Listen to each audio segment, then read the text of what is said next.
ಆರೋಪ ಬಂದಂಥ ಸಂದರ್ಭದಲ್ಲಿ ಪಾರದರ್ಶಕತೆಯಿಂದ ನಡೀಲಿ ಅಂಥೇಳಿ ನಾವು ಯಾರೂ ಕೂಡ ಇದ್ರ ಬಗ್ಗೆ ಚರ್ಚೆ ಮಾಡಿಲ್ಲ.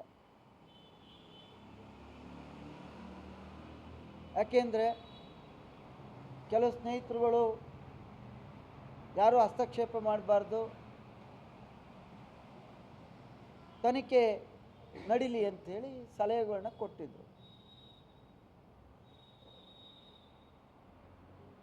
ನಾನಾದರೂ ಸರ್ಕಾರಕ್ಕಾಗಲಿ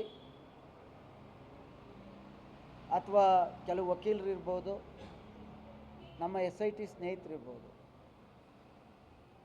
ಈಗ ಯಾರೋ ಒಬ್ಬರು ಬಂದು ಒಂದು ದೂರನ್ನು ಕೊಡ್ತಾರೆ. ನಾವು ಯೋಚನೆ ಮಾಡೋಣ, ನೂರಾರು ಶವಗಳು ಅಂತ ಅವತ್ತು ಕೊಟ್ಟಾಗ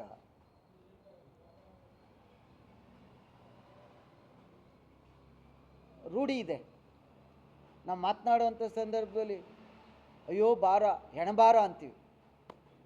ಅಂದರೆ ಯಾವುದೇ ವ್ಯಕ್ತಿ ಸತ್ತಂಥವ್ರನ್ನ ಒಬ್ಬರೇ ಎತ್ಕೊಂಡು ಹೋಗೋಕ್ಕಾಗಲ್ಲ. ಆಮೇಲೆ ಹೂಳಬೇಕಾದ್ರೆ 4-5 ಅಡಿ ತೆಗೆದು ಒಬ್ಬರಿಂದ ಸಾಧ್ಯನಾ? ಇವೆಲ್ಲವನ್ನ ಯೋಚನೆ ಮಾಡಬೇಕು. ಆಮೇಲೆ ಯಾವ ಊರಲ್ಲಿ ತೆಗೀರಿ, ಸ್ಮಶಾನ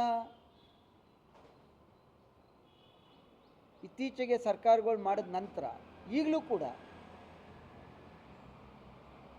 ಎಷ್ಟು ದೇಹಗಳು ಸಿಗಲ್ಲ. ಎಷ್ಟೋ ಕಡೆ ಇನ್ನೂ ರಾಜ್ಯದ ಸ್ಮಶಾನಗಳೇ ಇಲ್ಲ.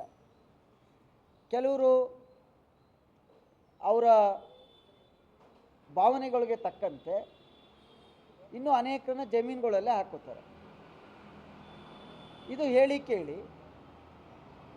ನೇತ್ರಾವತಿ ನದಿ ದಂಡೆ ಮಳೆ ಬಂದಾಗ ಕೆಲವು ಬರಲೂಬೋದು, ಅಂಥವ್ರು ಯಾರನ್ನೋ ದಫನೂ ಆಗಿರ್ಬೋದು. ಇದನ್ನು ಇಡೀ ದೇಶದಲ್ಲೇ ದೊಡ್ಡ ಇಶ್ಯೂ ಮಾಡಿದ್ರು. ಈಗ ಹೇಳಿದ್ದಾರೆ ನಿನ್ನೆ SITನ ಅರೆಸ್ಟ್. ಆ ವ್ಯಕ್ತಿನ ಅರೆಸ್ಟ್ ಮಾಡಿದ್ರೆ ಸಾಲದು, ಚಾಕುನ ನೀವು ಅರೆಸ್ಟ್ ಮಾಡಿದ್ದೀರಿ, ಚಾಕು ಹಿಂದೆ ಇತ್ತಲ್ಲ ಹಿಡಿ, ಅದು ನಿಷ್ಪಕ್ಷಪಾತವಾಗಿ ಪೊಲೀಸರು ದಕ್ಷತೆಯಿಂದ ಇರೋದು ಈ ರಾಜ್ಯದಲ್ಲಿ ಸತ್ಯ ಆಗಿದ್ದರೆ